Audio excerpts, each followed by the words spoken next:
I just came by to stir your soul up a bit. Put on your seatbelt. Get ready. This ride could have some turbulence.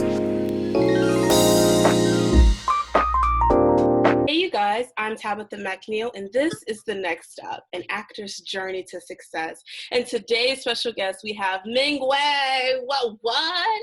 She is an amazing actor, artist, dancer, activist, all of the things. I mean, if you haven't seen her by now, you're crazy. So, Mengwe, tell us a little bit about yourself, more than I've already said. Hi, everyone. My name is Mengwe Wapimewah. I am an actress, a dancer, and I guess an activist. You could say that. I go to Pace University, and I'm studying acting for film, television, voiceovers, and commercials. And yeah, that's me. Awesome.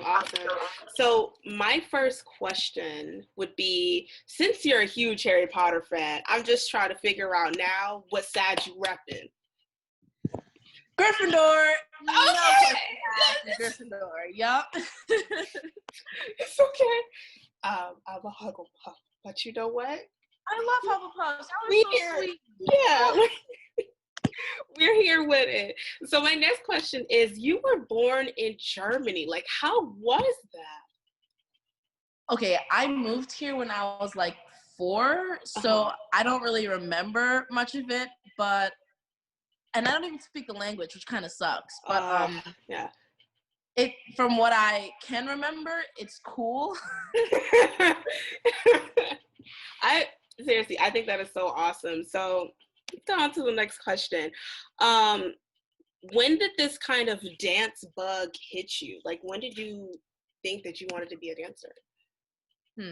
That's a good question. Okay, so I've always been dancing since I was like really young. But so I saw a musical called Annie in the 7th grade, and I had been taking dance classes and stuff like that, and I also started taking acting classes recently, and I always thought that I had to choose between an acting career and a dance career. I didn't know that there was some kind of art form where it overlaps.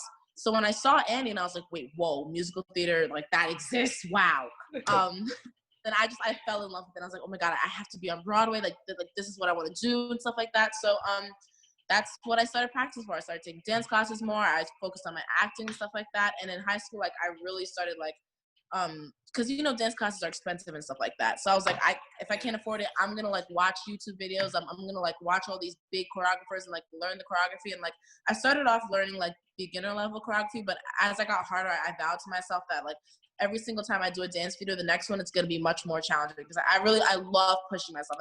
Like I want to like spend days just crying over like trying to get the steps and the counts and the musicality to a dance right. So I don't think that there's a certain age where the dance bug hit me. I just think it's always been in me. But like once I saw Annie and once I knew that musical theater existed, then that's when I really started like focusing on that more. And then once I discovered hip-hop, but once I like started focusing more on hip-hop and realized like that's what I love, that's the style I love the most, and that was in high school. That's when I started to like really Yeah, that is so cool. When I was younger, I saw like all the Step Up movies, and I was like, that's it. That is it. I thought I was going to be on Stump the Yard for a second. I was like, oh yeah, I was like, they do this in college? Oh yeah, I'm going. That's cool. So my next question is, let's talk a little bit about your favorite shows right now. And if you could be in any show, what would it be and why? Oh my God, I love these questions. Okay. My favorite show, right, okay, that's a very broad question. My favorite show right now, like as of this very second, is New Girl, because I want to do sitcoms in the future. Like I love comedy. I love sitcoms so much. Some of my favorites are Friends, Living Single, The Office is a good one.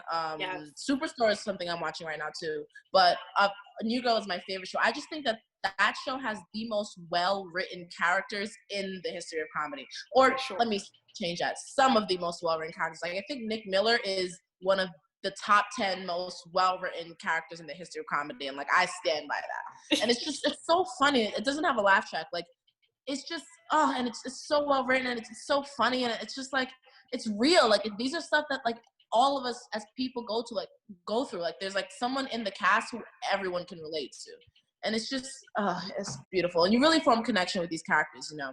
But my favorite show of all time is Glee. Like that, Glee's very problematic, and I'm aware of that, and it has very many flaws, but like it got me through so much, and it's a wonderful show, and there's so much talent in that show, and the cast and the crew. It's just such an amazing show. I've watched it like 8 times over, and I just restarted it. So, Yeah, no, it's, man, speaking of New Girl, I'm Schmidt.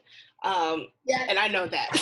my favorite character. Like, I was like, he is my inner monologue. I was like, that's so nice. Like, literally in my head.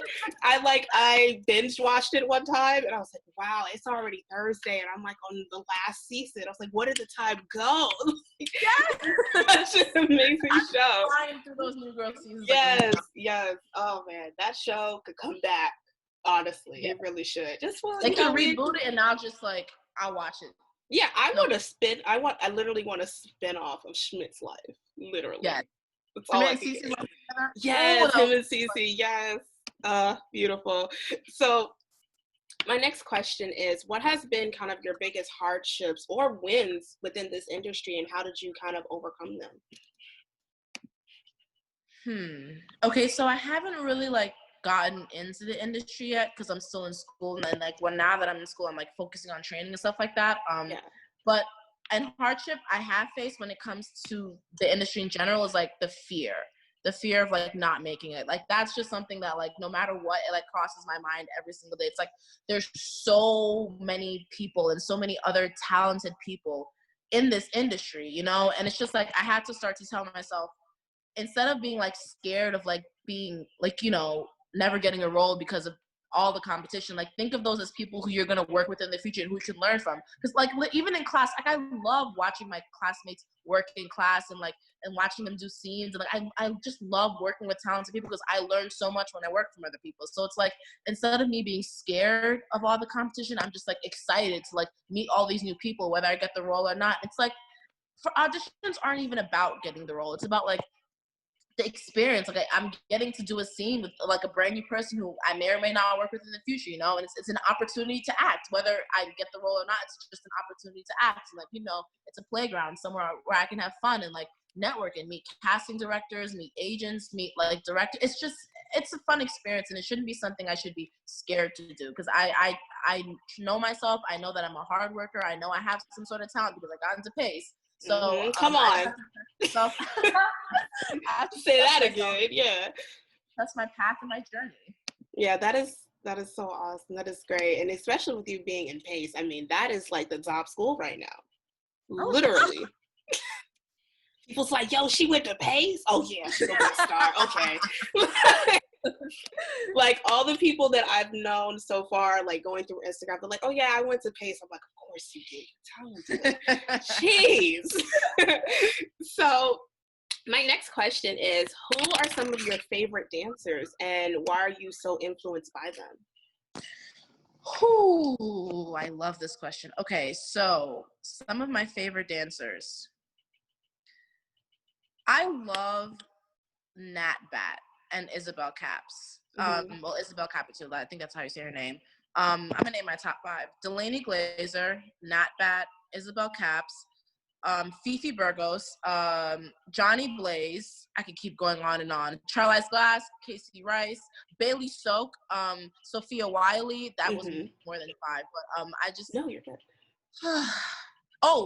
Sean. What's his last name? He's Casey's best friend. Well, Sean, Casey and Sean. Well, and Jake Kodish. I could keep going on and on. I'm sorry, but I love when a dancer can like take choreography and just make it their own. Like, and like they have their own flow. Their choreography is like, it tells a story. They're passionate. They genuinely love what they do. They spread love and possibility, and when they're teaching to learn, for others to learn, and like for them to grow as a dancer in the long run, not just for that one class. Right. And it's just like when you watch them, you're just mesmerized. And like their choreography is just like so musical, like the musicality of like some of these choreographers, especially Isabel Caps and Fifi and Johnny. It's just, I watch it, I'm like, wow. And like, I just love watching a dance and being like, damn, I can't do that. And then getting up right after and doing it because I said I can't do it. It's just like, I just love watching stuff and just feeling so inspired to challenge myself. And that's what those dancers do for me. That is awesome. Do you have any favorite dance groups? Dance groups. I'm not really familiar with a lot of dance groups, to be honest. I'm trying to think. Well, they're not really like, well, they are. There are these 3 girls. I think their names are Nora, Yara, and Rose. I'm not so sure. But they post like all these joyful, happy, fun-loving dance videos all the time. It just makes my day. Just watching them, just like, and their facial expressions and the fun that they're having. It's just, I want to get up there and dance with them. Like, they just bring so much joy to my day. And like, especially with everything that's going on right now, like, just like seeing a video of them on my timeline, just like living life and grooving, it just makes me so happy. That's awesome. So let's see, let's get into some of the really cool and interesting questions. Right now, you have been pouring out just millions of resources for the Black community of what everything is going on right now. So were you always interested in, giving people resources or like just being a person in the community to help people out? Well, naturally, I'm just someone who like always wants to help other people. Like I'm always thinking about other people, putting other people first, trying to help other people, and trying to, I guess, make the world a better place. That sounds so cliche, but like that's yeah. Like when everything started happening, I think it was around May that everything really started happening.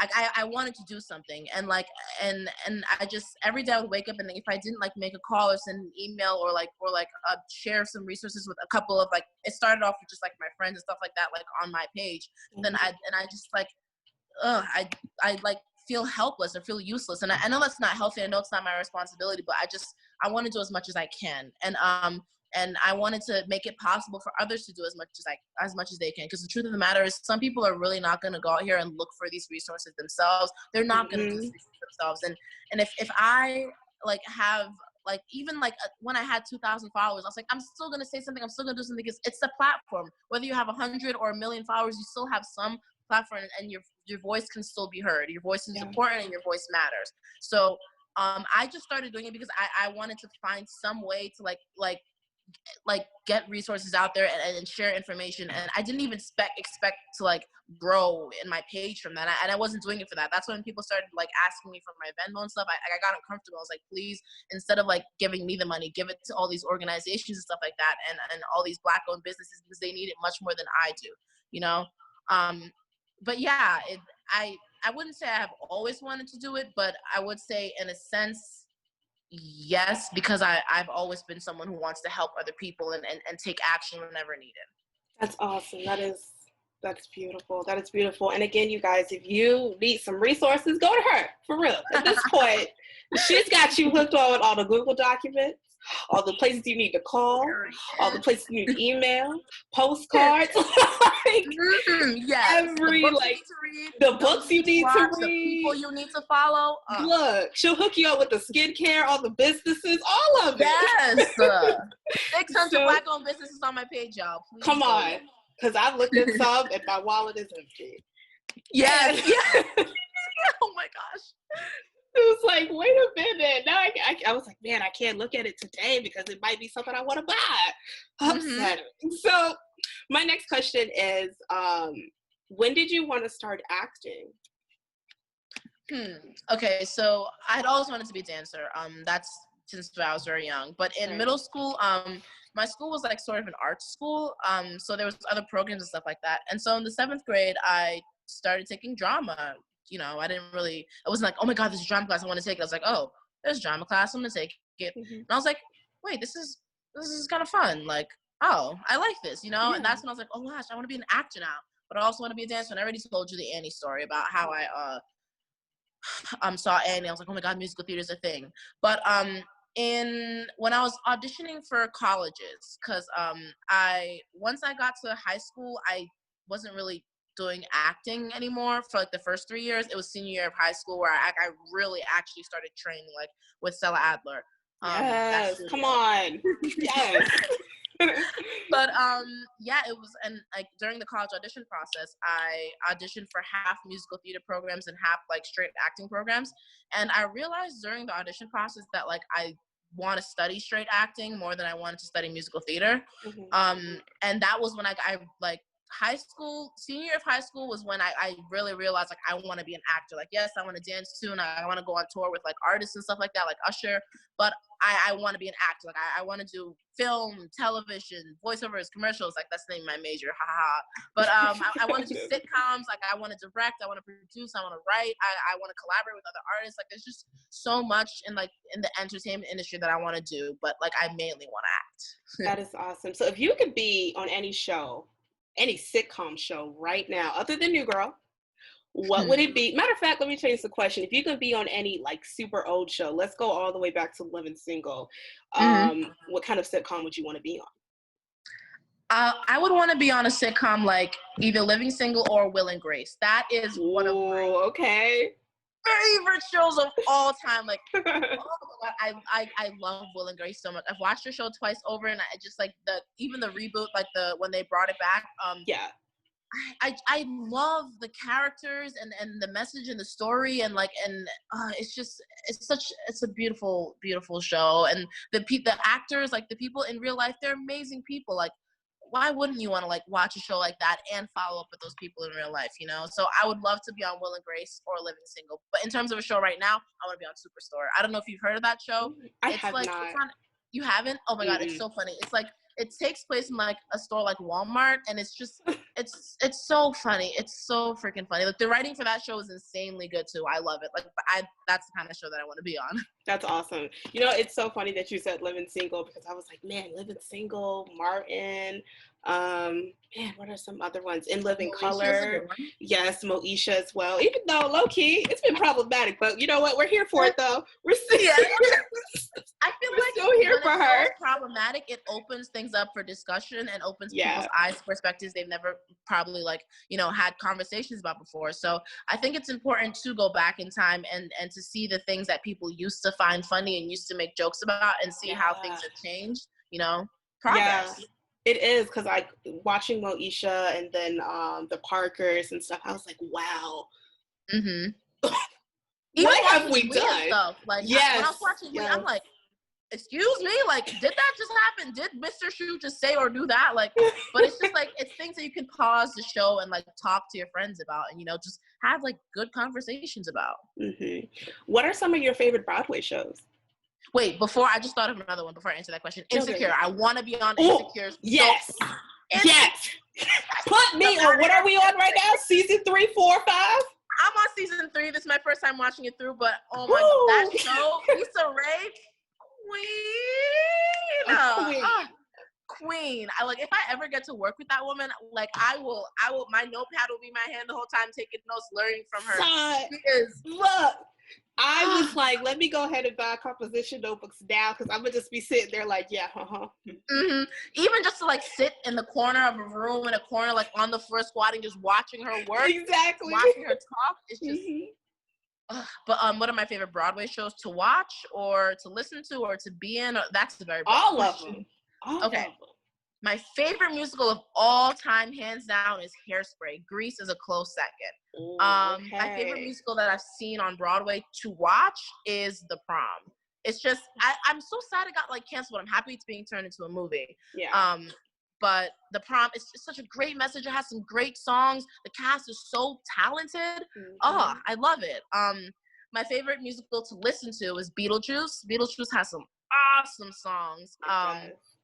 So does Kinky Boots. Kinky Boots has some really great songs. I love Kinky Boots so much.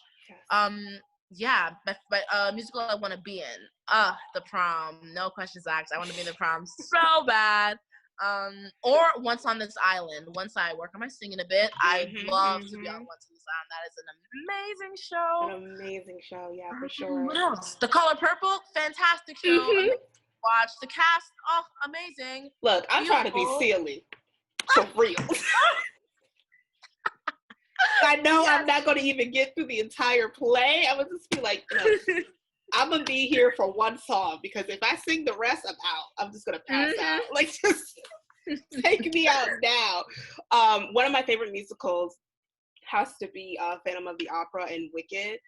My mom. Oh, Wicked, yes. And Hamilton, of course. That's I don't even have to say that. Everybody knows. Everybody love to listen to, love to watch, love to like everything Hamilton. Wanna be in Hamilton, yes. But Wicked, oh my God.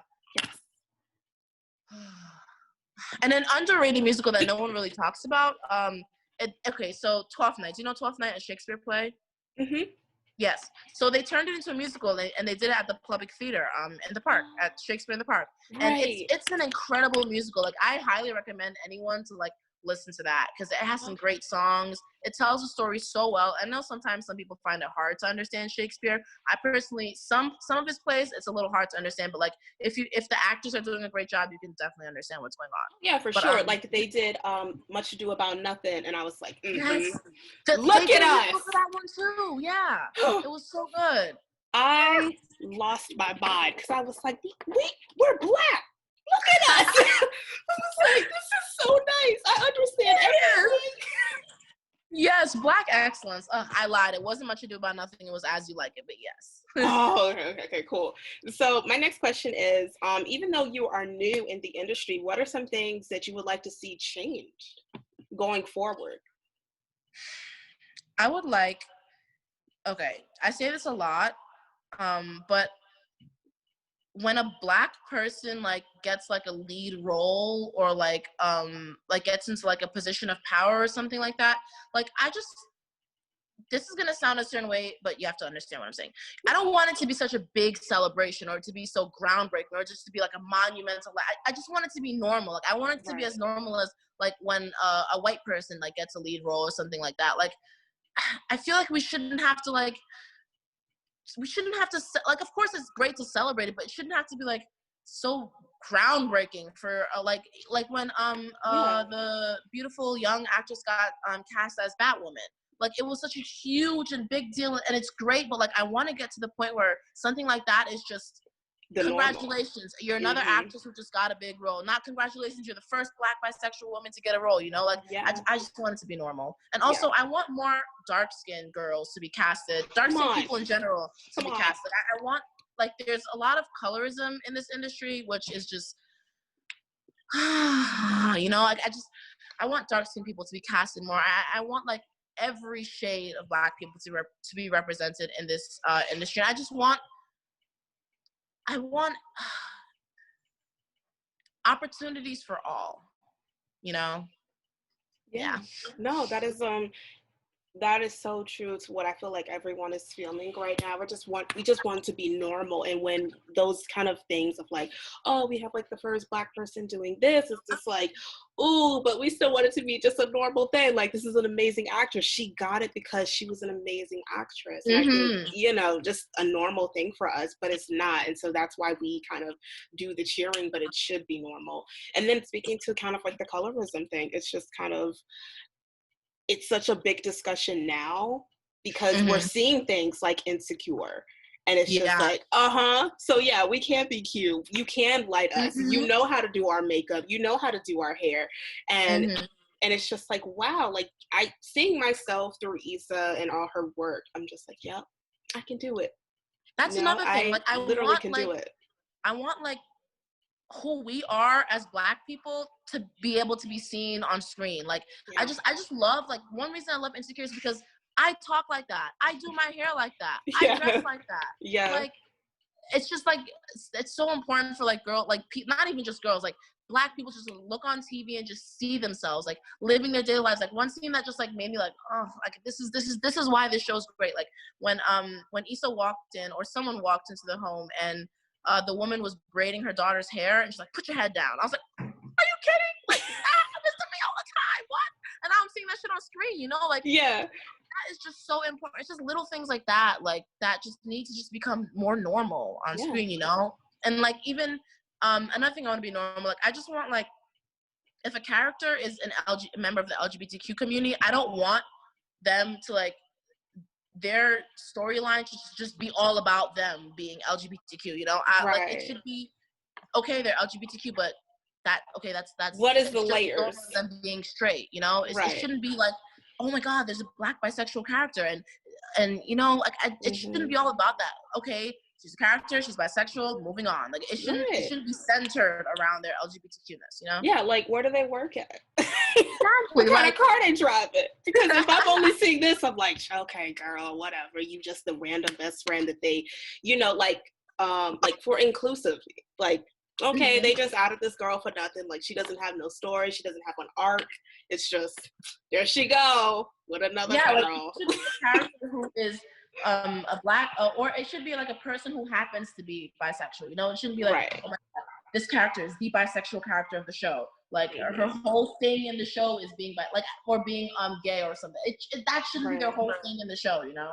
Right. Yeah, so my last question is kind of, where do you see yourself in 5 years? Obviously, at this point, Rona should be gone. Okay.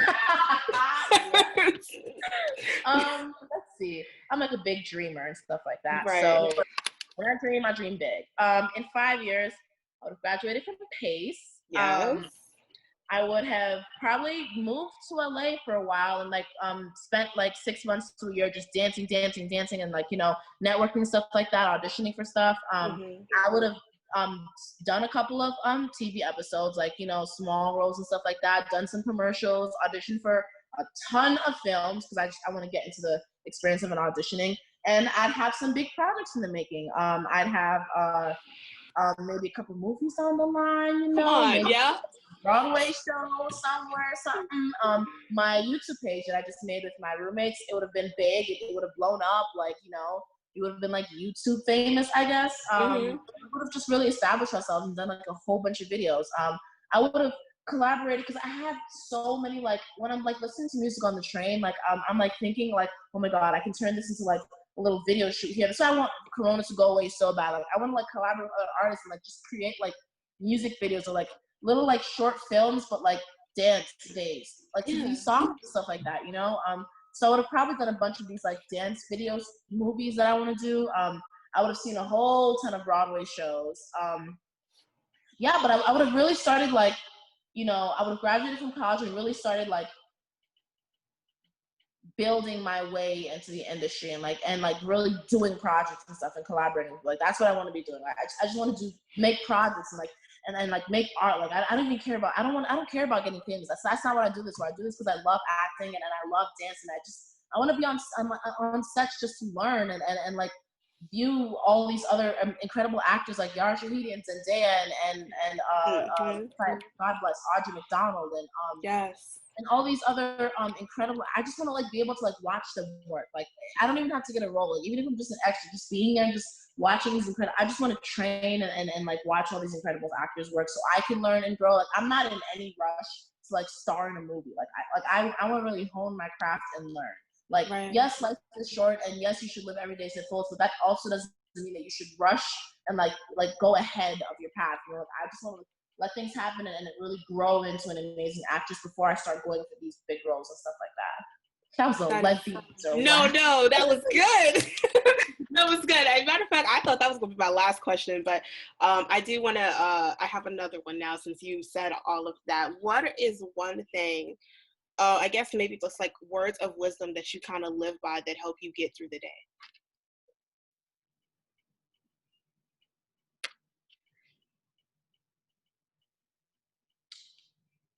I'm trying to think of a proper way to phrase it.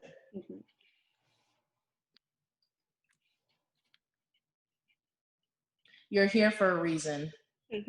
I feel like that's the best way to sum it up, because like there's just so much that can like break you down or come in and try to make you feel like you shouldn't be going after, especially a career like this. Like, so much like jealousy, or not even like jealousy from other people, or like the self-doubt, or all the competition, or seeing other people who are your age and younger than you already like making it and doing all these big roles. Like, that can scare you and try to like push you down, or like even like when you're dealing with things like depression and stuff like that. It's just like like you have to remember that like you are here for a reason. Like, here can be a whole variety of things. You're alive for a reason. You're at Pace for a reason. You're in an acting program for a reason. Like, you have a platform now for a reason. Like, God didn't just hand me this platform for me to do nothing with it. Or, you know, like, you have all these things for a reason. Now stop downing yourself, get off your ass and do something about it. Live your life. Like, you're still alive and you're still here and you still have days ahead of you because you have something to do with your life. You have a purpose. All So right, remember that all. Wait. It's not Sunday. It's Tuesday. You are coming here like you are worthy. Come on. You are wherever you need to be for a reason. You deserve to be celebrated. Yes. Congratulate yourself. Hype yourself up if no one else is going to do it for you. Be your own best friend. Be your biggest fan. I'm my biggest fan. Let me go. Whoa! You don't need nobody but yourself, okay? Period. At the end of the day, you're getting into your bed and you're putting your head on your pillow next to yourself. So wait. Say that one more time. At the end of the day, you're putting your head on your pillow next to yourself. When you look in the mirror, you're looking at yourself. So you gotta love yourself before anyone else can love you. Mic drop. Period. Wow. So, Mengwe, thank you for being on the show today. You are amazing. Again, this woman is a star. Truly, y'all. When I saw her, I was just like, okay, this girl is cool. I'm gonna message her. I'm gonna get her on the show. She's amazing. And I can't wait to see what is in store for you. I'm trying to get you right now because I feel like you're gonna be a sitcom star someday. So I'm just like, when you are, I'm gonna just pull this back up. I'm gonna pull this back up and be like, but no, y'all, I interviewed her before. Period. Yes. But she was real cool, and now she in all these shows, and she mad funny. Like, I'm gonna really be here for you, and I always will be. You are such a light. You are such an amazing person. Again, guys, if you don't have the right resources, go to her, for real. That's it. That's all I have to say. Thank you. Thank you so much for this opportunity. Thank you for talking with me. I love your energy. You're gorgeous. You're a beautiful human being. Thank you for always spreading love and positivity and support. Like, you are amazing. You are beautiful. You are incredible. And tell yourself that every single day, girl. I'm going to just need that as a voice memo so I can put it on in the morning. Love you so much, girl. Thank you. So again, you guys, I'm Tabitha McNeil. This is Mengwe, my special guest, and I will see you guys on the next episode. Bye, guys. Bye.